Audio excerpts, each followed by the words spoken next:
Hi there. Welcome to the program, Your Doctor in COVID. I'm Dr. Mahendra Carpen, Head of Medical Services and Cardiology at the Georgetown Public Hospital Corporation. Today we'll be continuing a series of programs looking at questions sent in from our viewers and listeners regarding the COVID-19 infection. As you can see or you can hear, I'm wearing my mask and it's covering both my nose and my mouth. And for the purposes of this episode, I will take it off because I'm alone right now while we are recording, and there's no one here to put me at risk, and I'm putting no one else at risk. So here is a question that came from one of you, and it says, can I become infected from touching a bottle or drinking from the bottle or from ice?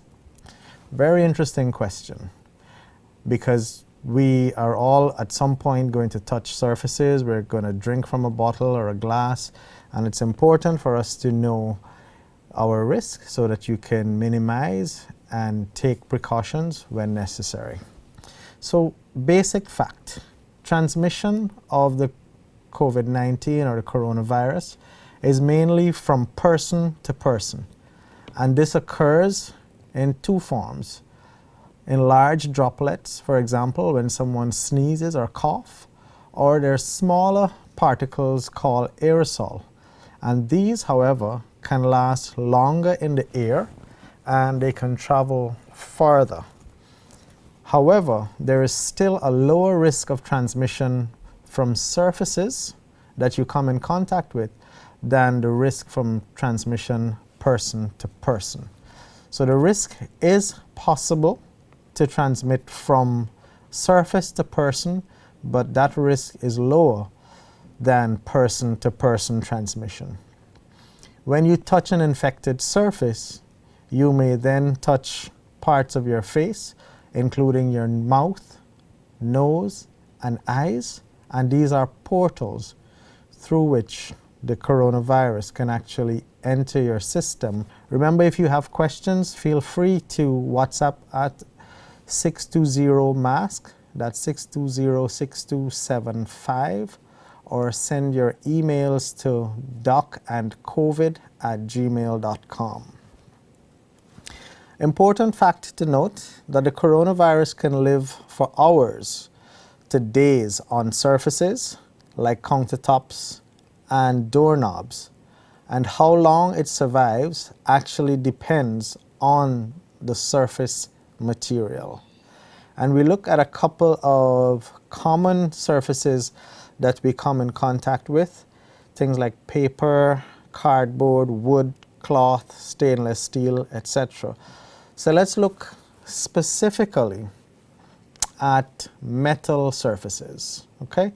And metal include simple things like your doorknob. When you're opening the door to go in or out your house or your office, these are examples of metals, the doorknobs, your jewelry that you put on, the silverware that you use to eat in the kitchen or in the dining room. Now on metal, the virus can survive up to 5 days. On wood, for example, your furniture, decking, or even wooden kitchen countertops, this can allow the virus to survive up to 4 days. And if you come in contact with a surface within that period that is infected, you can then transmit that virus from the surface via your hand to your face and your mouth, nose, or eyes. Okay? So remember that. Another type of surface that we come in contact with commonly is things like plastics. These include juice and juice bottles, detergent bottle. This is specifically related to the question that was asked. Other things that are common in Guyana when people are sitting down in public transportation, for example, the bus seats, a lot of them are covered with leatherette and those kind of surfaces. And in this condition, the virus may survive about 2 to 3 days, which is why it's very important for the owners and the conductors to keep the bus seats quite clean and to sterilize and wipe off after every trip. It may sound like a lot, but it will save lives and reduce the transmission. Stainless steel. These include refrigerators, pots and pans, your sink, some water bottle. A lot of people these days may have these portable water container that they can keep their water cool or keep tea in it that is hot, and these are made of stainless steel or sometimes aluminum, and it's possible that the virus can stay on these surfaces for about 2 to 3 days. Okay, so that's very important to note. What about glass? This is another surface that we come in contact with a lot. Drinking glass, measuring cups, mirrors, windows. The virus can survive up to 5 days on those surfaces. And ceramic dishes and pottery, mugs, for example, another 5 days. And paper, example, your newspaper, the mail, even toilet paper. The length of time here, however, varies, but it can last, or the virus can survive on these surfaces for up to 5 days. Cardboard. Many of us like to order things on Amazon, and we like these packages when they come to Guyana. We're excited when they're opened. But shipping boxes, we can have viral survival for up to 24 hours. Things like money, a coin, which is made primarily of copper, the virus can survive on that surface for up to 4 hours. Aluminum, which makes a lot of the soda cans, like the Coke, Sprite, all of the soft drink that we love to enjoy. The virus can survive on those kind of surfaces from 2 to 8 hours. What about foods that we eat? Again, these are all surfaces that can harbor and allow the virus to survive. Things that we love to have to go or take away food ordered from various eating establishments. And right now, when there are restrictions on indoor dining, many establishments may offer the takeout option.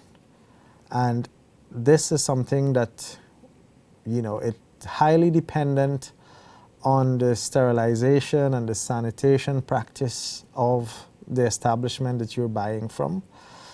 And they can allow viral survival on these surfaces, and it can actually be transmitted to the human body.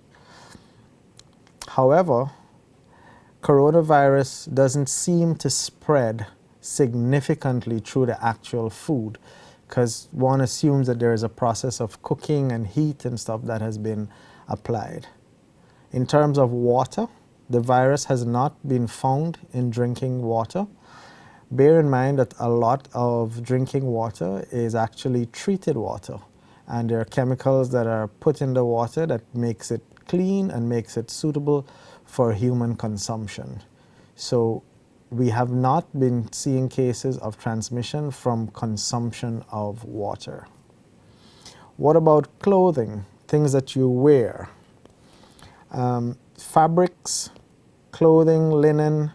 There's not much research about how long the virus lives on fabric, but it's probably not as long as hard surfaces like metals, countertop, and wood, etc. So these are some very, very important facts to bear in mind when you're thinking about, resuming normal activities of daily living, where to go, what to buy to eat, what to drink from. And these are very important questions that were raised by one of our viewers or listeners. Now again, Let us look at the shoes that we wear and walk around. There is a new move or a recent move for the soles of your shoe, the bottom of your shoes, to be sprayed when entering certain establishments.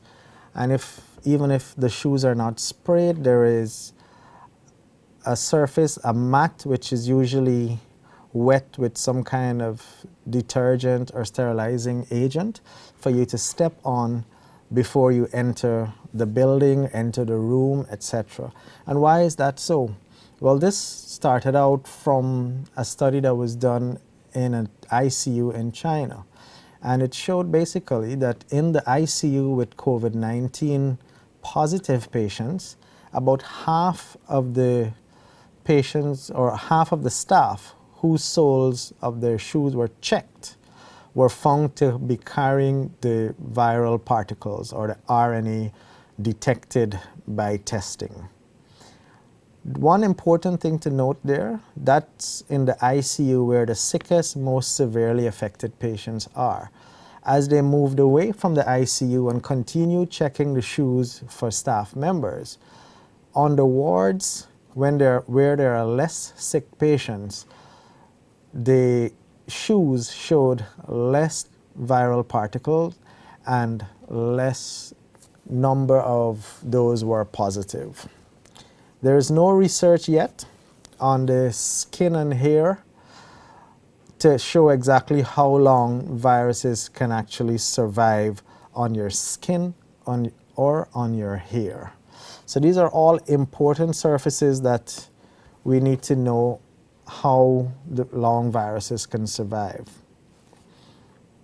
So when we are going about trying to plan how to sterilize our surroundings and our areas, the main areas to really focus on are things like your countertops, your tables.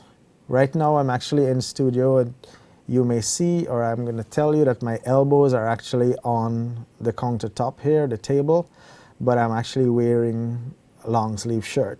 So perhaps that will reduce my risk. But not everyone will be wearing long sleeve shirts. Not everywhere is cleaned to the same standard that we may encounter each individual. So countertops is very important to clean. Tables, doorknobs, especially in buildings and areas that a lot of persons are coming in and out of, it's important to clean those doorknobs. Bathroom fixtures, people go into the bathroom, they wash, they clean, and sometimes you touch things before you actually clean, and then you touch them again after you would have washed your hands, and then that starts the process of contamination all over again. Phones, we all find ourselves often on our cell phones, and lots of people may be calling us. Sometimes you're not always mindful of putting it back in your pockets. You can put it down on a table, you can put it down on a countertop, and it can become infected. Public phones where more than one person are using, that can also pose a risk. Keyboards, remote controls, and of course public toilets, these are all areas of risks that one needs to be cognizant of. The specific question about ice is an interesting one, but here is what the WHO says about eating frozen foods and ice, for example, ice cream, etc. There is no scientific evidence that eating hygienically made frozen food and ice cream spreads the coronavirus. So again, it's not the ice or the ice cream itself, but the process that it goes through to be made edible or usable. If you use contaminated water, you'll have contaminated ice. If you use clean water, you'll have clean ice. So it's a very simple, straightforward thing. And how do you wash and prepare foods or fruits, for example? Wash them the same way you would in any other circumstance. Before handling them, wash your hands with soap and water, then wash the fruits and vegetables thoroughly with clean water, especially if you're going to eat them raw. So I hope this answers the questions about drinking from a bottle and potential for being infected using ice. Again, if you have questions, you can WhatsApp to 620-6275 or send email to docandcovid@gmail.com.